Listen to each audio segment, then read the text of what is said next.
अपने बच्चा को अपने पास रखिए, छोटा दीवार है, गिर भी सकता है। मंगल मूर्ति सतगुरु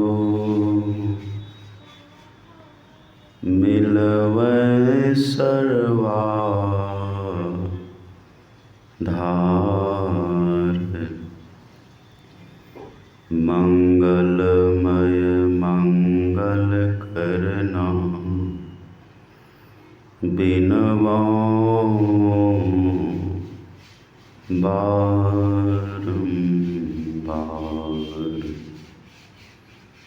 धन्य धन्य सतगुरु सुखदा महिमा कही न जाय। जो कुछ कहूँ तुम्हारी कृपा मोते कछु न बसाय। बोलिए प्रेम से श्री सद्गुरु महाराज की जय। श्री सद्गुरु महाराज की जय। श्री सद्गुरु महाराज की जय।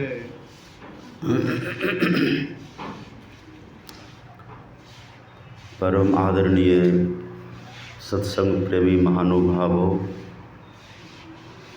पूजनीय माताओं तथा भक्तिमती बहनों, अभी हम लोग पूर्व के वक्ताओं से अध्यात्म की अच्छी अच्छी बातों को सुन रहे थे।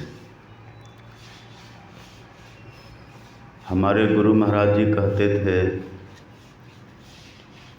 यदि आप लोग मेरी रचित पुस्तकों को नहीं पढ़ेंगे, नहीं समझेंगे, तो इस ज्ञान को भूल जाएंगे।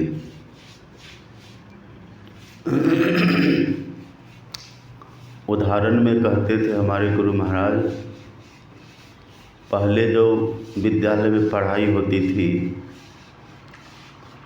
तो सप्ताह में एक दिन होता था, शनिवार का दिन। शनिवार के दिन पढ़ी हुई बातों को फिर से दोहराई जाती थी। उससे जो पढ़ी हुई बातें होती थी वो तरोताज़ा हो जाती थी। तो जैसे प्रत्येक शनिवार को पढ़ी हुई बातों को दोहराते हैं तो पुनः याद हो जाती है, इसी तरह से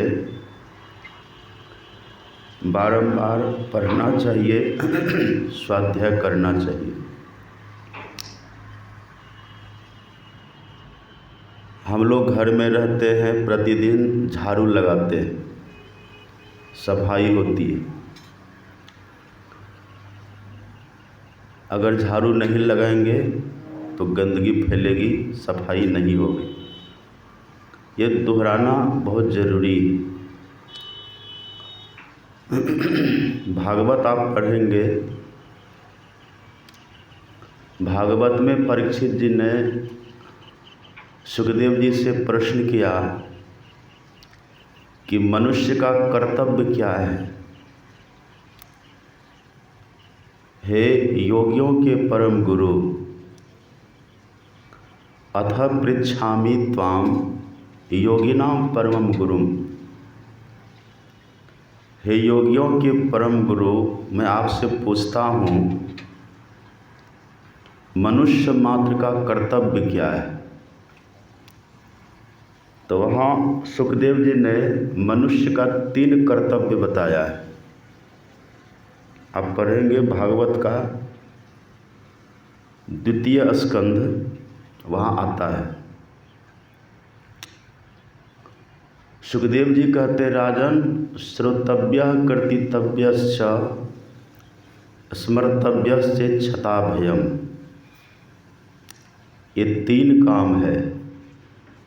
श्रोतव्य मतलब सुनना। जो आध्यात्मिक मनुष्य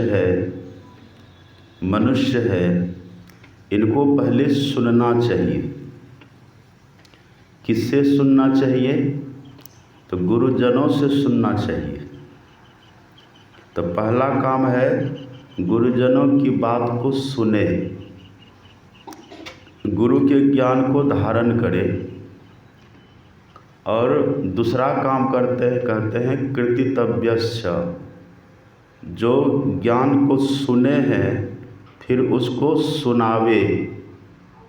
पहले तो खुद सुने और सुन करके उसको याद रखे, खुद उसको समझे। और दूसरा काम ये है कि उस ज्ञान को सुनावे, दूसरे को भी सुनावे। ये कर्तव्य है। गुरु के ज्ञान को पहले सुने, गुरु के ज्ञान को पहले धारण करे और फिर उस ज्ञान को दूसरों को सुनावे।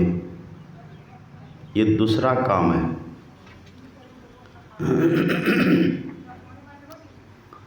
हमने देखा है इस छोटे से जीवन में, जो संत मत का पहले का जो माहौल था, संत मत का सत्संग जो पहले होता था, संत मत के सत्संग में जो एक रस होता था, सत्संग में जो एक पवित्र वातावरण बनता था, वो अद्भुत था।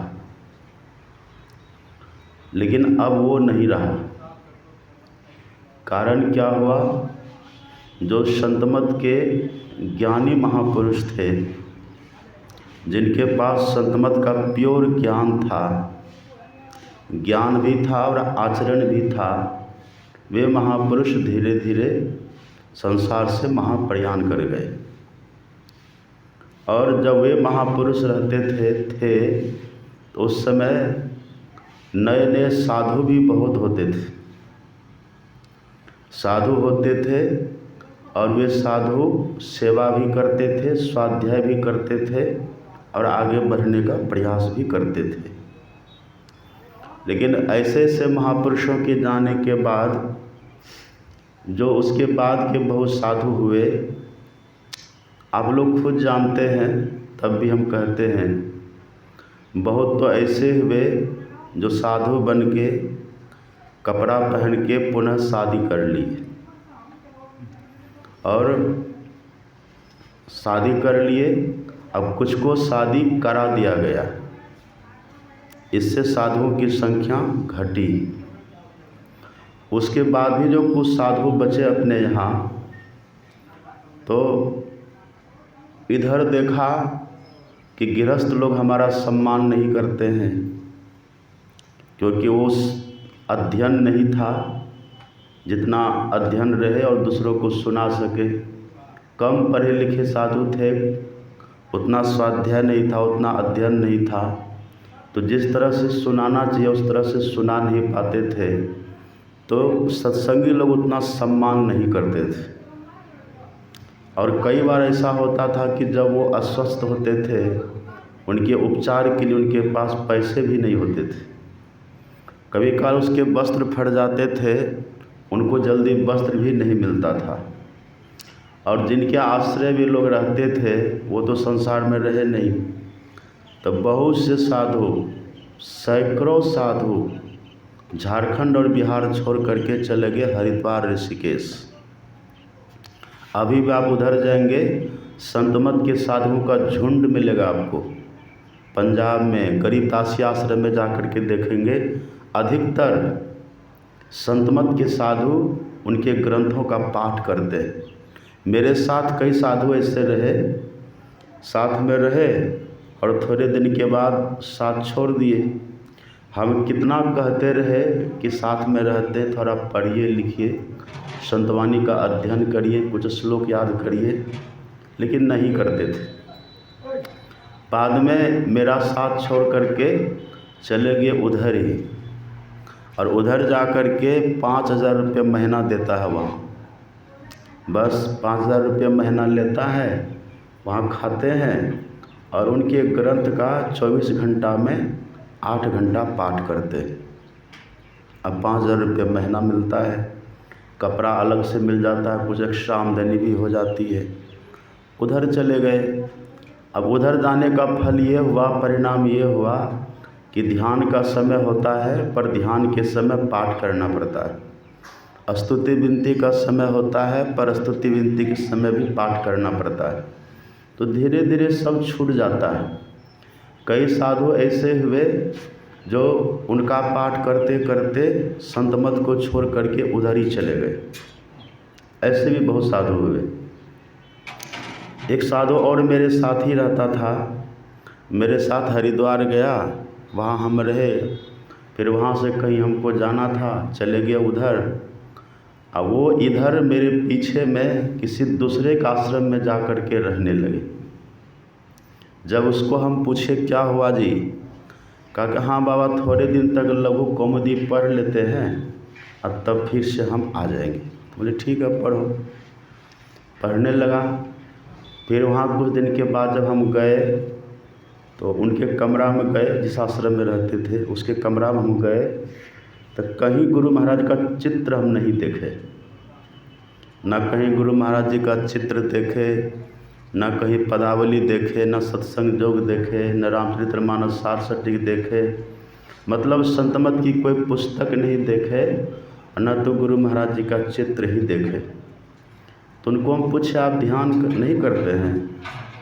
कहा कि समय नहीं मिलता है बाबा। हाँ, स्तुति विनती कहा कि पढ़ना पड़ता है, बहुत टाइम लगता है।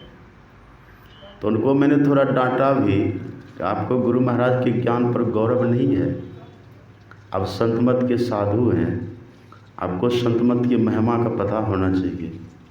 अरे ये सब ज्ञान तो कबीर साहब पढ़े लिखे कितना थे, देखिए अब कितना ज्ञान उनके पास हुआ। माता सबरी कितनी पढ़ी लिखी थी, पर कितना ज्ञान उनके पास था।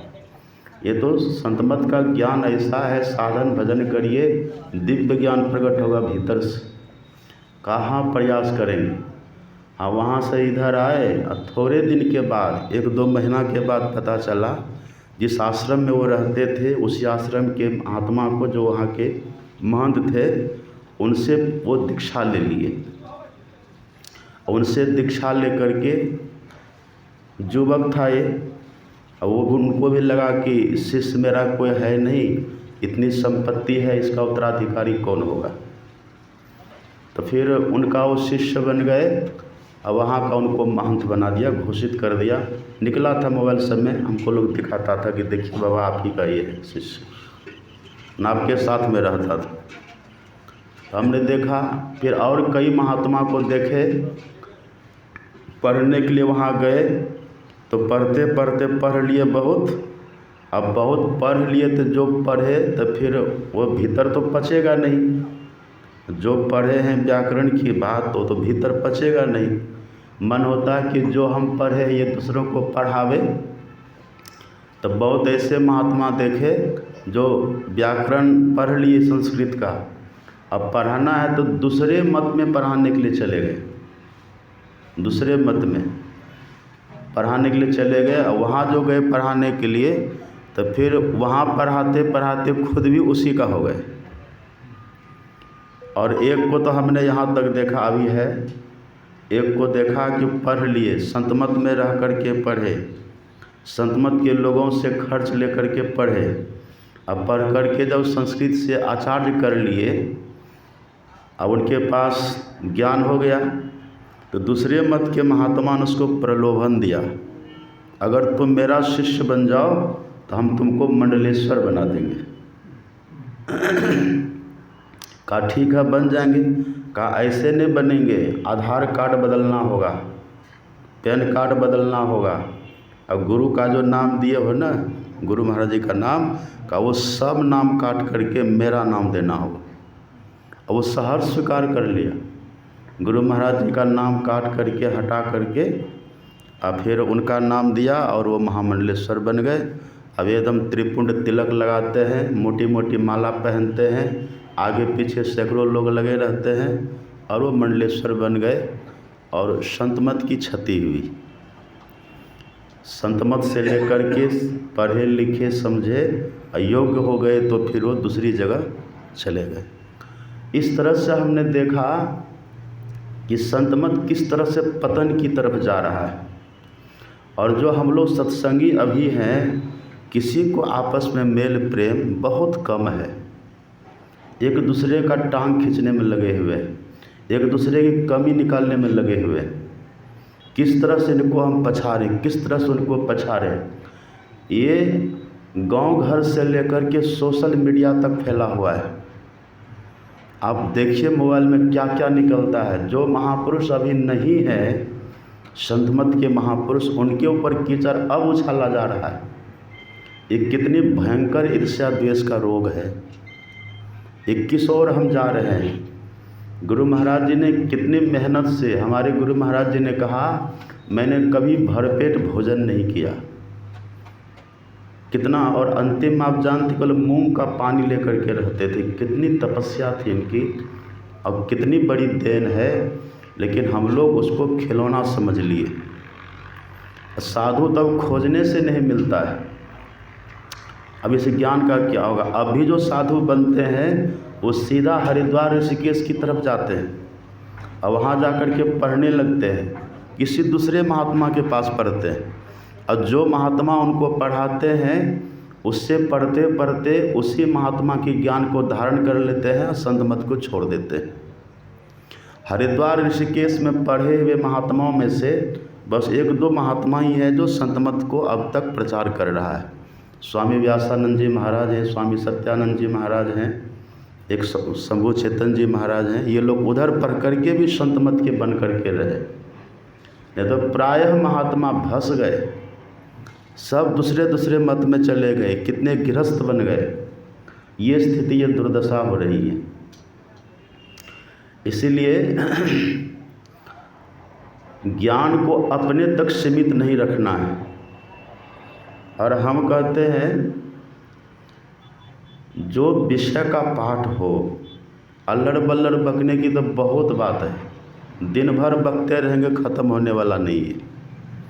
हम एक जगह गए सत्संग में, तो वहाँ दोपहर का हम भोजन कर रहे थे। राजपूत की पूरी बस्ती थी, बड़ा हर तरह से धन धान्य से संपन्न बुद्धिजीवी वर्ग के लोग, वहाँ राजपूत लोग तो रहते ही हैं प्राय। लेकिन एक भी ऐसा घर न जिस घर में कि शाकाहारी लोग हो, प्राय सब मांसाहारी लोग, खाने पीने वाले लोग, और खैनी बीड़ी की तो बात मत पूछिए। और उस गांव में जागो महादेव एक मत चला है, उसका पूरा गांव में घर घर उसका अनुयायी, सब उनका सदस्य। तो हम वहाँ गए तो हम तो ये सब तो अपनी बात तो हम बोलेंगे कि मांस मछली नहीं खाना चाहिए, खैनी बीड़ी का सेवन नहीं करना चाहिए, शराब को तो छूना भी नहीं चाहिए, ये संत ज्ञान ये नहीं है, ये सब तो कहेंगे ही। ये सब जो बात बोले, हॉर्न लगा था चारों तरफ, पूरे गांव में आवाज़ जा रही थी, सुना लोग। तो उसमें शिव चर्चा, वही जागो महादेव जो होता था, तो उठ के बक्ता लोग, दोपहर का समय था, हम भोजन कर रहे थे, तो एक उधर से खैनी लेकर के ऐसे हमको दिखा के गुस्सा देते से, हम खा रहे हैं दोपहर में, हमको ऐसे दिखा करके वहीं से कहा था प्रणाम बाबा। तो हम भी बोले प्रणाम।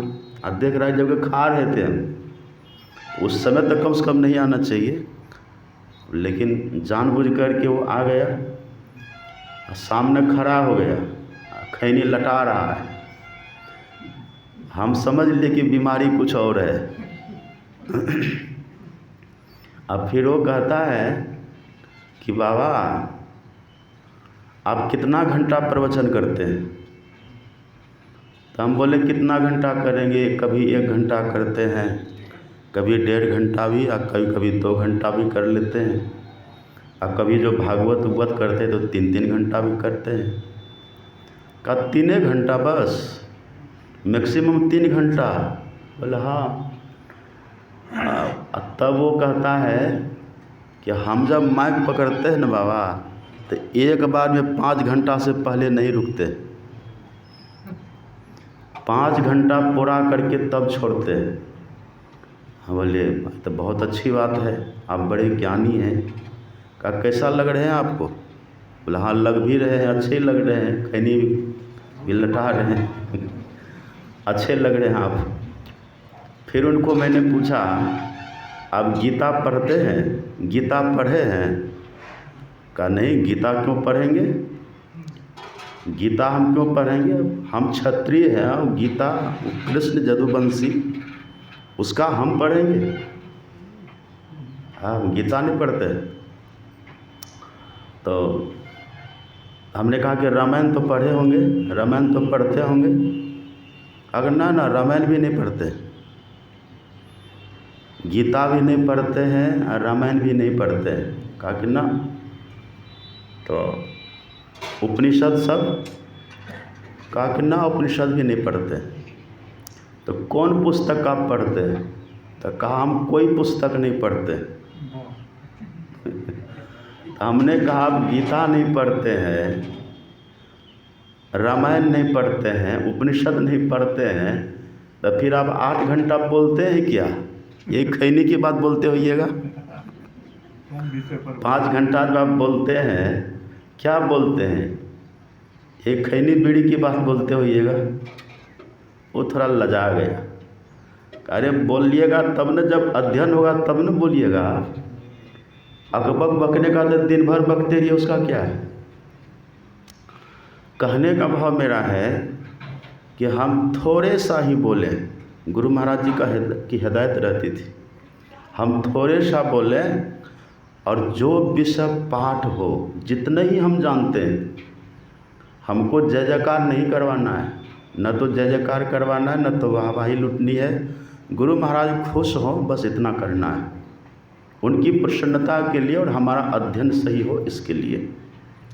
जो विषय का पाठ हो उस पर थोड़ी ही देर जितने बोल सके, और उस पर बोलने के लिए संतवाणी का संपुट होना चाहिए, उस पर बोलने के लिए कुछ श्लोक होना चाहिए।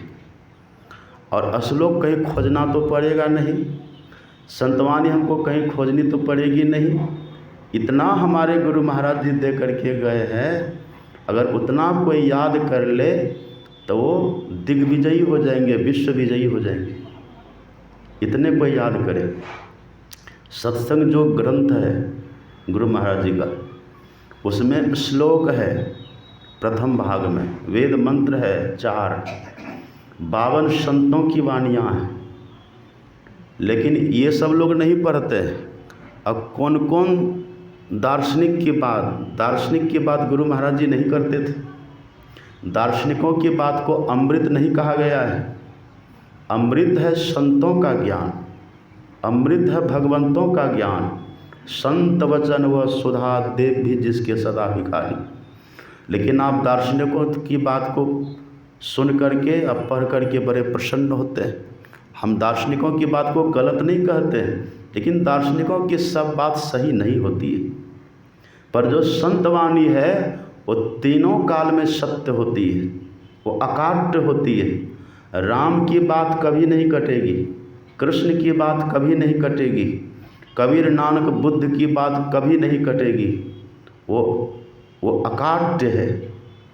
रवि के तेज घटे नहीं, जौ घन जुरे घमंड, और संत वचन पलटे नहीं, पलट जाए ब्रह्मांड। ये ब्रह्मांड पलट सकता है, ये संतों का वचन पलट नहीं सकता। बोलिए प्रेम से। पलटो संत जो कही गए, वही बात है ठीक। अब वचन संत के ना टले, जो कारी की लिख।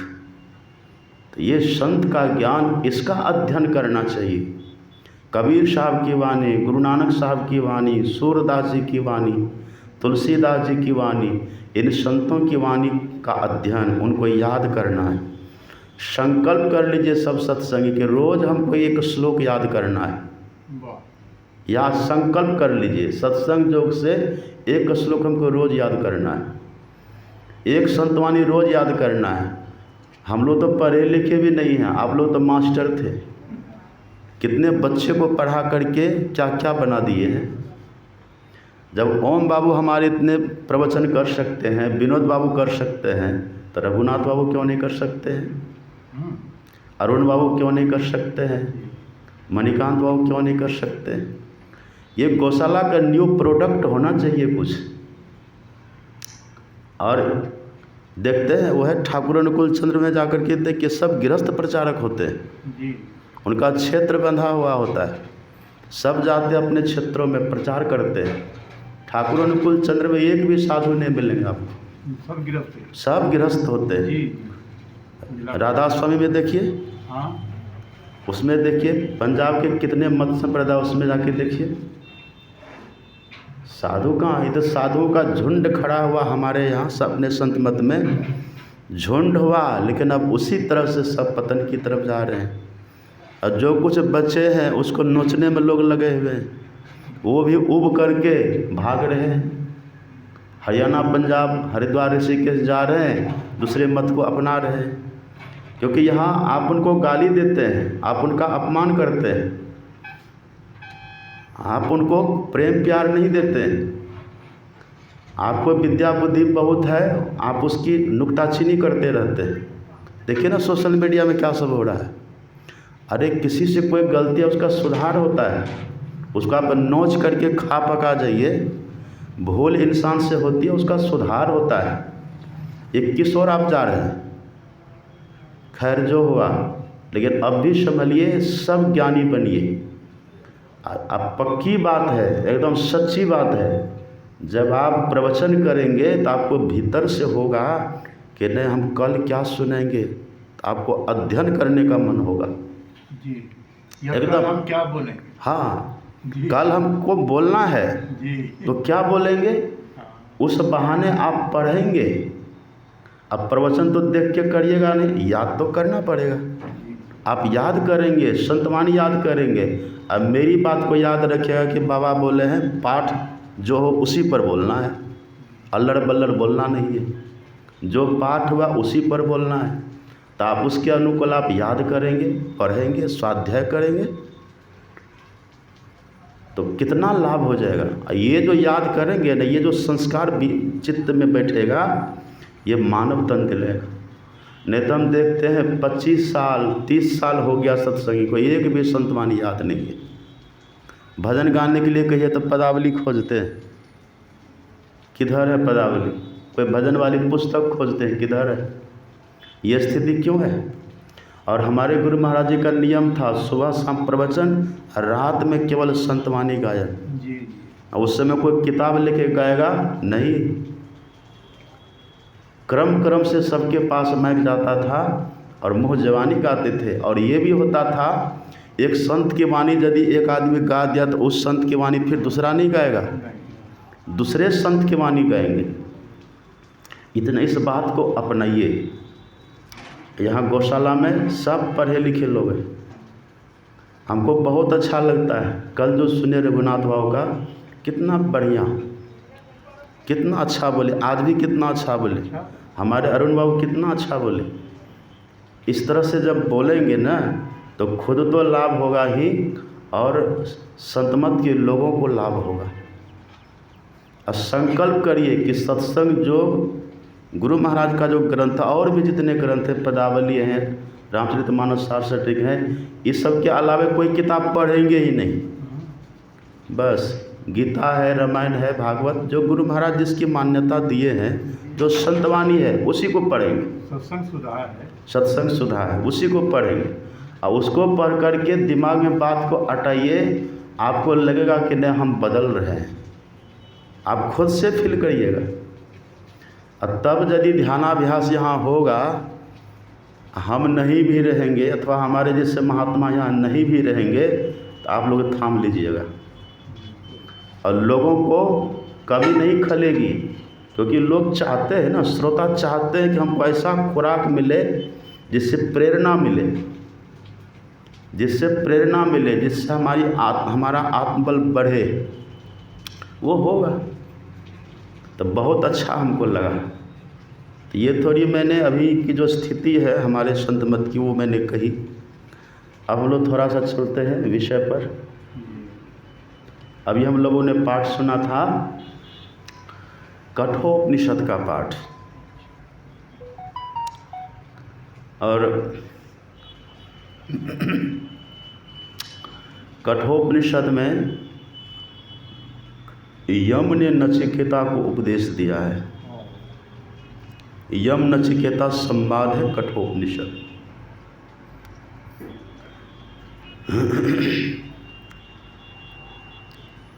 यम कहते हैं, उनको लोग महर्षि भी लगाते हैं, महर्षि यम ऐसा भी बोलते हैं। यम कोई और नहीं, भगवान का ही एक स्वरूप है, पर उनका काम है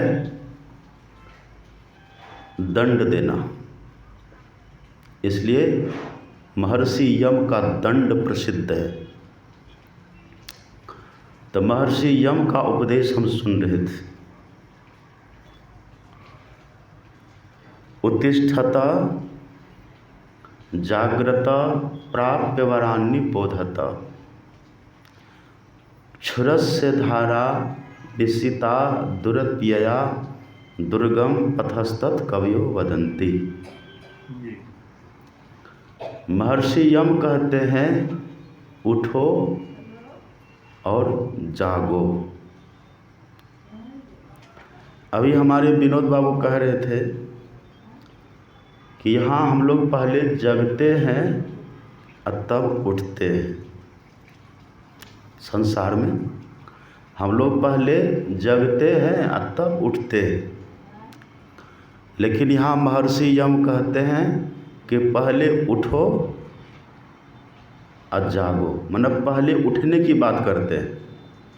और लेकिन इधर हम लोग पहले जगते हैं और तब उठते हैं। ये दो तरह की बात हो गई।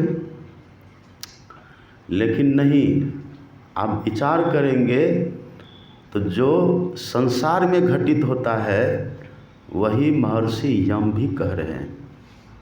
सुनिएगा ध्यान से। हम लोग क्या कहते हैं संसार में, पहले जगते हैं तब उठते हैं, यही कहते हैं ना। आप किसके लिए कहते हैं? कहते हैं कि हम जगे हैं तो हम उठे, यही कहते हैं ना। बिचारिए, उठता है, पहले आँख खुलती है और तब हम, पहले आँख खुलती है तब शरीर उठ के खड़ा होता है। तो इसका भाव क्या है? ये जो कहते हैं कि पहले हम जगते हैं और तब उठते हैं, कहते हैं ना, लेकिन बात ये नहीं है। वास्तव में हम पहले उठते हैं। हम कहने का भाव है जीव से। हम पहले उठते हैं और तब हम ही जगते हैं। शरीर का भाव यहाँ नहीं है। शरीर तो एक यंत्र है, एक साधन है हमारा। देखिए, अभी जो हम जगे हैं ना, जागृत अवस्था में सब कोई जानते हैं कि जीव रहता है दोनों आँखों के ठीक मध्य में, यहाँ। और जब हम सोने लग जाते हैं तो यहाँ से जीव फिसलता है, चलता है और यहाँ से चल कर के कंठ में आता है। ये दोनों के बीच की जो दूरी है, ये दोनों के बीच जो है, जब यहाँ से जीव चलता है सोने के समय इधर की तरफ, ये तंद्रावस्था होती है। ये इसमें जीव सरकता है, नीचे की तरफ सरकता है।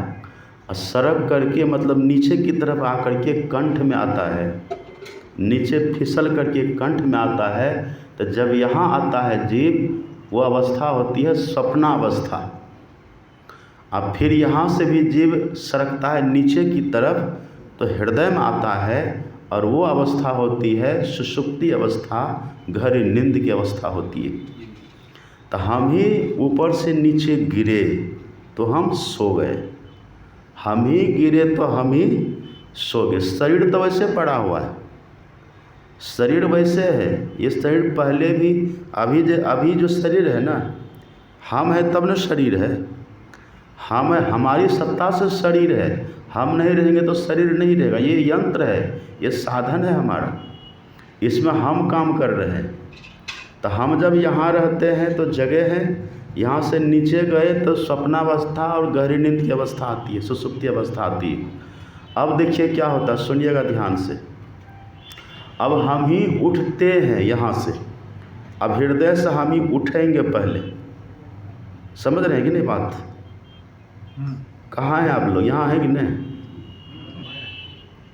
हाँ हाँ बोलते रहिए आप लोग। चुनचुन बाबू, चुनचुन बाबू, किस लोक में आप? सुतल लोक।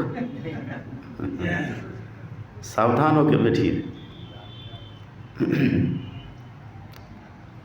हम ही देखिए, हम ही क्या होते हैं, यहाँ है ना, हृदय में है। अब हृदय में है तो हमको क्या करना, जगना है। तो पहले क्या करना होगा, उठना होगा यहाँ से।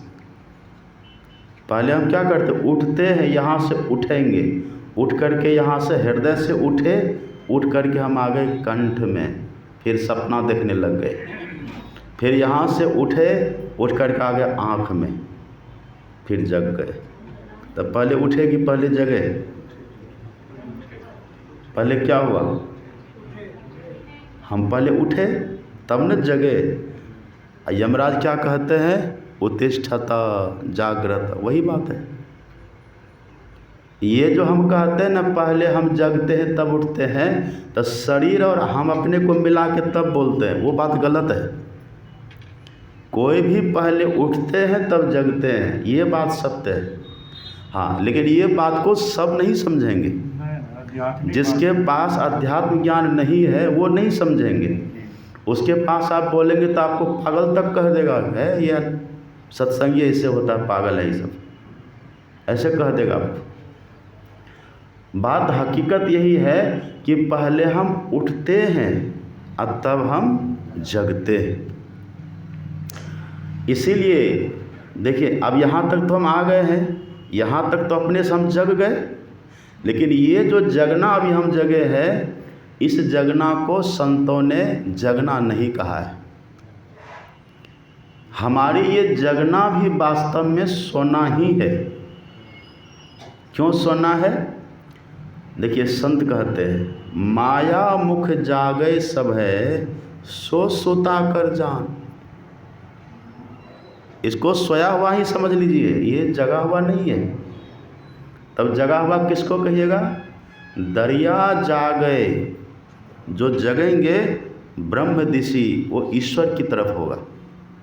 जब तक हम जग करके माया का ज्ञान करते हैं, तो भले हम कह दे कि हम जगे हैं, लेकिन हम जगे नहीं हैं, हम सो रहे हैं।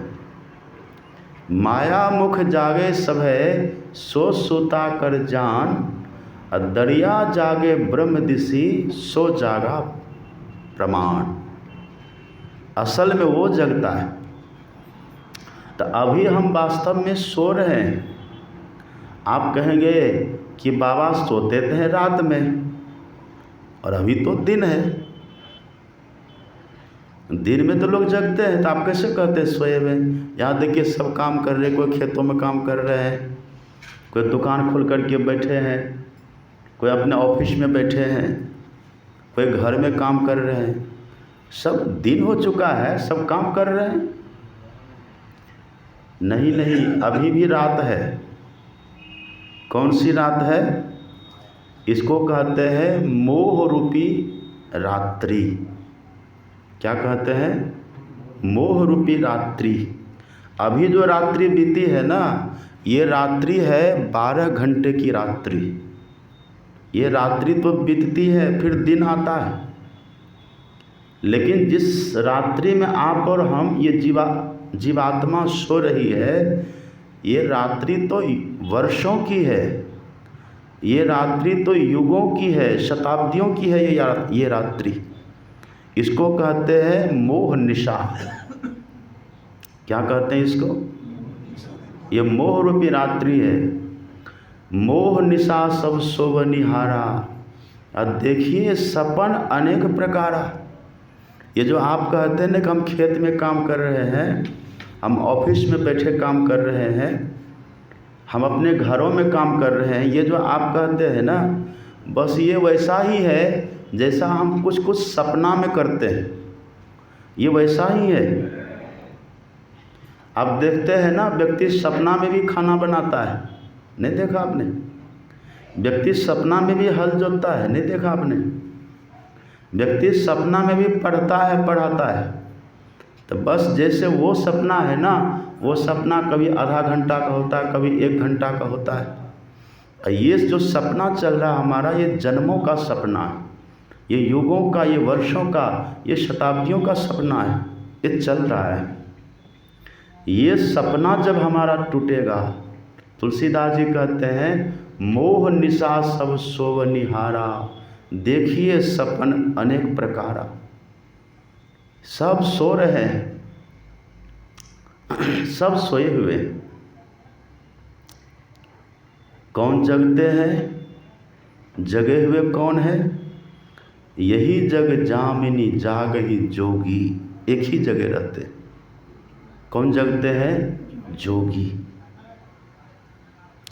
इसलिए महर्षि यम बहुत अच्छा कहते हैं, पहले तो इतना कह दिए उत्तिष्ठता जागृता, इतना कह दिए, लेकिन हम कैसे जगेंगे इसके लिए कहते हैं वरान निबोधता। इसका ज्ञान वरिष्ठ लोगों के पास जाकर के सीखो, ये महर्षि यम कहते हैं। अब वरिष्ठ लोग का मतलब क्या? वही योगी। वरिष्ठ लोग का मतलब योगी। कौन योगी? जो जगे हुए, वो योगी हैं, वो जागृत महापुरुष हैं, जो जगे हुए हैं, जिनके भीतर मोह रूपी रात्रि नहीं है। कभी काल लोग ये सोचते हैं कि हमने इतनी साधना करी, इतना दृष्टियोग हमने किया कि अंधकार खत्म हो गया, प्रकाश हो गया, हम जग गए। नहीं नहीं, वह भी सो रहे हैं। प्रकाश के दर्शन करने मात्र से ये सोचे कि हम जग गए, नहीं, वो भी पूर्ण जागरण नहीं है। जो अपने भीतर प्रकाश में जा कर के तब शब्द को प्राप्त कर ले, वो पूर्ण जागरण है। क्योंकि पूर्ण जागरण का मतलब ही है कि ईश्वर का साक्षात्कार हो जाए। दरिया जागे ब्रह्म दिशि, जगते ब्रह्म का बोध, लेकिन प्रकाश में जाने के बाद ही ब्रह्म का बोध नहीं होता, वह भी एक पर्दा है। इसलिए ऋषि कहते हैं, हिरण्यमयेन पात्रेण सत्यस्यापिहितं मुखम तत्वं पुष्ण पावरिनो सत्य धर्माय दृष्टये। ये प्रकाश भी एक पर्दा है। तो ये मत समझिए कि प्रकाश में चले गए तो हम जग गए।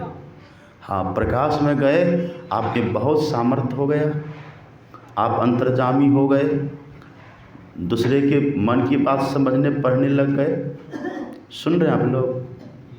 रघुनाथ हो, सुन रहे हैं? समझने लग गए, लेकिन अभी हम पूरा जगे नहीं। पूरा कब जगेंगे?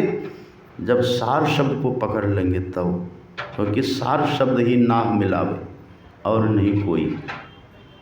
तो ये पूर्ण जागरण है। तो महर्षि यम कहते हैं, ऐसे जो योगी हैं, ऐसे जो महापुरुष हैं, हे नचिकेता, उनसे सीखो कि कैसे जगना है। उनसे सीख लो कैसे जगना है। और देखिए, जगने के लिए हमको गति करनी पड़ती है। अगर हृदय में ही हम पड़े हुए रहेंगे तो कभी सपना देखेंगे? सपना देखना तो कंठ में आना पड़ता है। सपना की अवस्था, स्वप्न की अवस्था कंठ में है। अगर कोई हृदय में ही पड़ा रहे तो स्वप्न नहीं देख पाएगा। स्वप्न देखना है तो हृदय से चलिए, ऊपर उठिए, उठ करके कंठ में आइए और यहाँ आकर के सपना देखिए। स्वप्न जगत का संसार है वो देखिए, स्वप्न जगत का दृश्य है वो देखिए। और अगर वहीं रह गए तो फिर ये बाहर का दृश्य कैसे देखिएगा? चर्म चक्षु से कैसे देखिएगा? उसके लिए फिर वहाँ से चलिए और चल करके यहाँ आइए, यहाँ आकर के तब बाहर का दृश्य देखिए। तो जगने के लिए हमको चलना पड़ता है। तो ये जो 3 अवस्था है, इस रास्ता का तो हमको पता है, इसलिए हम रोज जाते आते रहते हैं। लिखा उपनिषद में, आप पढ़ेंगे, उपनिषद के ऋषि कहते हैं, गच्छत्या गच्छते पुनः। हम प्रतिदिन आते जाते हैं, और नेत्रस्थम जागृतम विद्यात कंठे स्वप्न क्षमा विषेत। हम प्रतिदिन आते जाते रहते हैं, जगे रहते तो आँख में रहते हैं, कंठ में जाते हैं तो सपना देखने लग जाते हैं। ये रास्ता तो पता है, लेकिन जो जगने के लिए हमको कहा जा रहा है, जिस जगने के बाद हम ईश्वर का दर्शन करेंगे, उस जगने के लिए जो हमको चलना है, उस रास्ता का पता हमको नहीं है। उसी रास्ता को जानने के लिए महर्षि यम कहते हैं, जो जगे हैं, मतलब उस रास्ते पर चले हैं तभी न वो जगे हैं, तो उनको पता है रास्ता का। इसलिए जो ऐसे वरिष्ठ महापुरुष हैं, योगी हैं, जो जगे हुए हैं, उनके पास जाओ और उनके पास जा कर के ये सीख लो, ये ज्ञान को समझो। ये महर्षि यम कहते हैं। देखिए, अभी जो सत्संग हो रहा है ना, यह भी सपना में ही हो रहा है। गजब की बात है, अद्भुत बात है। सपना, ये जो सत्संग हम लोग कर रहे हैं, यह सत्संग सपना में हो रहा है। तो आप कहेंगे कि बाबा सपना तो झूठ होता है, लेकिन याद करिए आप, जब कोई व्यक्ति सोया रहता है तो उसको कैसे जगाते हैं? कैसे जगाते हैं? उसको जगाने का दो तरीका है। पहला तरीका है, उसको आवाज़ दीजिए, आवाज़ दे करके जगाइए, और यदि वो आवाज़ देने से भी नहीं जगे तब उसको हिलाइए डुलाइए। ये दो तरीका है जगाने का। तो अब उसको आवाज़ कौन देगा? जो जगा हुआ है वो आवाज़ देगा। जो जगा हुआ है वो आवाज़ देगा तो वो जगेगा, या जो जगा हुआ है वो उसको हिलाएगा डोलाएगा तो वो जगेगा। अब जब सब सो ही रहा हो तो वहाँ कौन जगेगा? कहिए, वहाँ कौन जगेगा? तो दो तरह से हम जगते हैं, आवाज़ देकर। तो ये सत्संग क्या है? ये जागृत महापुरुषों की आवाज़ है। ये सत्संग क्या है? सुन रहे हैं आप? ये सत्संग हम जो भी आपको सुना रहे हैं ना, ये मेरा सत्संग नहीं है। यहाँ बहुत लोग इसीलिए नहीं आते हैं कि गुरुनंदन का सत्संग हो रहा है। कितनी गलत सोच है आपकी लोगों की। ऐसा मत समझिए, ये सत्संग गुरु महाराज का है, ये सत्संग हमारा नहीं है। अब तो लोग पार्टीबाजी कर लेते हैं। अब लोग कहते हैं किनके सत्संग में जा रहे हैं? तो हम फलाना बाबा के सत्संग में नहीं जाते, हम फलाना बाबा के सत्संग में जा रहे हैं। मतलब गुरु महाराज के नाम को अब ये मिटा दिए लोग। लेकिन ये पता होना चाहिए कि ये सत्संग महर्षि में ही का है, ये सत्संग संत कबीर का है, ये सत्संग गुरु नानक का है, ये सत्संग राम का है, ये सत्संग कृष्ण का है। और कृष्ण का सत्संग, राम का सत्संग, गुरु महाराज का सत्संग किसी का खरीदा हुआ नहीं है। इसका सब समान अधिकारी है। सुनाने वाला कोई है तो है, अगर ठीक से सुना रहा है तो हम सुन लेंगे। हम तो कहते कि हमसे आप बात भी मत करिए। अगर आपको हमसे इतनी नफरत है तो हमसे आप बात भी नहीं करिए। और यदि आप हमको देखना भी नहीं चाहते हैं तो मुंह पर तो मास्क लगाए ही हैं, और काला चश्मा पहन करके आ जाइए तो हम आपको दिखेंगे भी नहीं। एक और, मुंह में तो मास्क अभी कोरोना के डर से लगा ही रहे ना, तो मेरे डर से काला चश्मा भी पहन लीजिए। कोरोना ने आपको दिया मास्क तो समझ लीजिए गुरुनंदन ने दिया काला चश्मा। लेकिन सुनिए, कभी ये मत कहिए कि गुरुनंदन का सत्संग है। ये सबसे बड़ा झूठ है, क्योंकि गुरुनंदन खुद सो रहा है। और सोया हुआ व्यक्ति कहीं आवाज़ लगाता है? सोया हुआ व्यक्ति बोलता है क्या? वो बड़बड़ाता है, बोलता नहीं है। सोया हुआ व्यक्ति बोलेगा नहीं, बड़बड़ाएगा। वो बोलता है वो जो जगा हुआ है।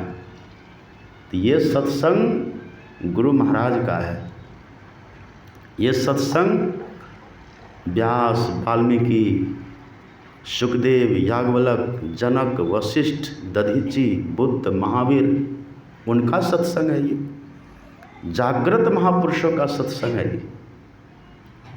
ये सत्संग भी सपना में ही चल रहा है, लेकिन ये जगे हुए महापुरुषों की आवाज़ है, पुकार है। वो कह रहे जगो जगो। इसी सत्संग की आवाज़ सुन करके कितने व्यक्ति जग जाते हैं, जग जाते हैं। मैंने कई कहानी सुना आप लोग। उस दिन रज्जब की कहानी मैंने सुनाई थी ना। एक बार कहा रज्जब तो गज्जब किया, सिर पर बांधी मोर, आया था हरि भजन को चला नरक की ओर। जग गया वो।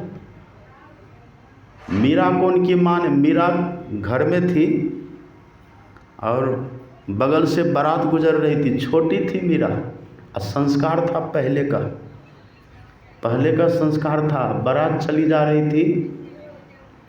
मीरा ने पूछा क्या है, माँ से पूछती है। माँ ने कह दिया कि बारात जा रही है, किसी का विवाह है। तो मीरा बच्ची थी पर संस्कार तो था ही, कौतूहलवश। उनकी माँ थी भक्तिन, मीरा की माँ भक्तिन थी। जिनके गर्भ में मीरा जैसी संत आई होंगी वो माँ साधारण होगी। आप कल्पना करिए, जिनकी कोख ने मीरा को संभाला, जिनकी कोख ने मीरा को रक्त दिया, हड्डी दी मीरा को, जिस कोख ने मीरा को चमड़ा दिया, जिस कोख ने मीरा को हाथ पैर दिया, वो कोख साधारण होगी? वो माँ खड़ी है सामने। मीरा पूछ रही है कौन है ये, क्या है? कह देती है माँ ये बारात जा रही है, विवाह है किसी का। कौतूहल बस मीरा पूछ देती है माँ क्या मेरा भी विवाह होगा? कहाँ तेरा भी होगा? तो मेरा किससे विवाह होगा? अब माँ थी कृष्ण की भक्त, किसी जागृत महापुरुष की शिष्या। कह दिया तेरा पति होगा श्री कृष्ण। इतना ही कहा, मीरा जग गई और ऐसा जगी कि दुनिया को जगा दिया। बोलिए प्रेम से। ये क्या, ये जागृत महापुरुषों की आवाज़ है, सत्संग। तो ये हम जगाते हैं किसी को आवाज़ लगा करके। जब आवाज़ से व्यक्ति नहीं जगता है तब उसको हिला डोला करके जगाते हैं। ये हिलाना डोलाना क्या है? ये हिलाना डोलाना क्या है? आप ध्यानाभ्यास कर रहे हैं ना, बैठ करके ध्यान करना। महापुरुषों के सामने हम बैठे हुए रहते हैं, लेकिन हमको पता नहीं चल रहा हमारे साथ क्या क्या हो रहा है। केवल बैठे रहते हैं। अब गुरु महाराज जी का जो चित्र है, आपको चित्र ही केवल नज़र आ रहा है, प्रत्यक्ष में गुरु महाराज हैं। पूज्यपाद साई स्वामी जी महाराज से किसी ने पूछा, आप कहते प्रत्यक्ष में गुरु महाराज हैं, ये तो फोटो है, दिख कहाँ रहा है? पूज्य बाबा मूड में आ गए और मूड में आकर ये कहते हैं कि आपको देखने की नज़र है, देखने की नज़र है तो देखिए, ठीक से देखिए, ठीक से देखिए। प्रत्यक्ष में गुरु महाराज। हमारे पास देखने की नज़र चाहिए। आप यहाँ आकर के बैठिए, ध्यान पर बैठ जाइए, बस आप देखेंगे ये आपको जगाएंगे। आप बस बैठ के करना कुछ नहीं, जो दीक्षा में कहा उतने करिए, प्रयास करिए। नहीं कर सकते तो प्रयास करिए, जपिए, करना। अब बहुत तो कुछ करना नहीं, गुरु गुरु करना है। कितना सहज है, कोई टेढ़ा मेढ़ा मंत्र भी नहीं है। ओम भूर्भुवः स्वः ही आपको बोलना नहीं है। ओम नमो भगवते वासुदेवाय नहीं करना, ओम नमः शिवाय बड़ा बड़ा मंत्र नहीं करना है। सबसे छोटा मंत्र और सबसे सहज, अब फल देने में सबसे श्रेष्ठ, यही तो आपको करना है। बस समय से केवल आप बैठ जाइए और बस बैठ के जगते रहिए। आप देखिएगा आप बहुत जल्दी जग जाएंगे। यह है हिला डुला करके जगाना। आपकी वृत्ति के साथ ऐसा कुछ खेल खेल जाएंगे गुरु महाराज, आपको मालूम भी नहीं होगा और आप जग जाएंगे। बोलिए प्रेम से। हमारे गुरु महाराज कहते थे कि लोग कहते हैं कि हमारे ऊपर कृपा नहीं करते। अरे मैं कहता हूँ आप पात्र बनिए, तब मुझे कौन कहे। हिमालय में जो साधनारत महापुरुष हैं वो आपको वहीं से आशीर्वाद दे करके उठा देंगे, ऊपर बढ़ा देंगे, आगे बढ़ा देंगे। महापुरुष तो हमेशा तैयार हैं, वो प्रतीक्षा हमारी कर रहे हैं कि कौन जगने के लिए तैयार है। वो हमारी प्रतीक्षा कर रहे हैं। जैसे चोर किसी को चोर बनाने के लिए प्रतीक्षारत रहता है, जैसे कोई शराबी दूसरे को शराबी बनाने के लिए प्रतीक्षारत रहता है, ऐसे ही जगे हुए महापुरुष भी दूसरों को जगाने के लिए प्रतीक्षारत रहते हैं। बस हमको थोड़ा उधर की तरफ होना है, हमको थोड़ा उसमुख होना है। यही दो तरह से हमको जगना है। इसके लिए महर्षि यम कहते हैं वरान्नि बोधता। वरिष्ठ महापुरुषों के पास हम जाएं, फिर वो रास्ता हमको दिखाएंगे, उस रास्ता दिखाएंगे, उस रास्ता का भेद बताएंगे, युक्ति बताएंगे, रास्ता पर हम चलेंगे, हम जग जाएंगे, हम जगेंगे। और जब हम जगेंगे तो हम दूसरों को भी जगाएंगे। तो ये ज्ञान गुरु महाराज का ज्ञान है, ये सत्संग गुरु महाराज का सत्संग है। हम चाहेंगे कि यहाँ के सब लोग इसी तरह के ज्ञानी हों। 1 महीना भी यहाँ ध्यानाभ्यास शिविर है। रोज़ बोलिए, याद संकल्प कर लीजिए, रोज़ एक श्लोक हमको याद करना है। एक श्लोक रोज़ याद करिए, एक संतवाणी रोज़ याद करिए और रोज़ प्रवचन करिए सुबह शाम। रोज़ प्रवचन भी करिए और रोज़ ध्यान भी करिए। श्री सद्गुरु महाराज की जय।